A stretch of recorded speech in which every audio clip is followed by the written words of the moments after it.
আমি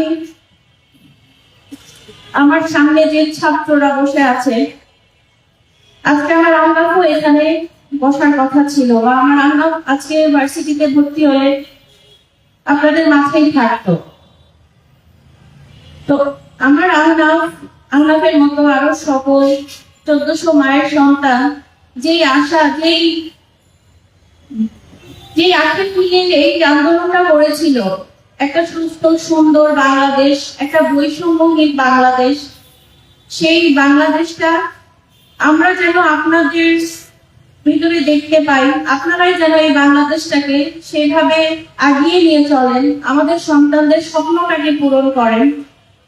আমাদের সন্তান জন্য অন্যায়ের বিরুদ্ধে আত্মত্যাগ দিয়েছে, অন্যায়ের বিরুদ্ধে মাথা নত করেনি, তেমনি আমরাও চাই আগামী প্রজন্ম যেন এই ধারণা ধরে রাখে, অন্যায়কে কোনোদিনও প্রশ্রয় না দেয়, এবং আর যেন কোনো স্বৈরাচার এই বাংলার মাটিতে, বাংলাদেশের মাটিতে যেন তৈরি না হতে পারে, আর কোনো মায়ের যেন বুক খালি না হতে পারে।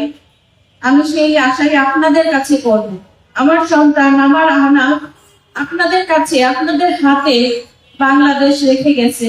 এই বাংলাদেশের দায়িত্ব আপনাদের হাতে।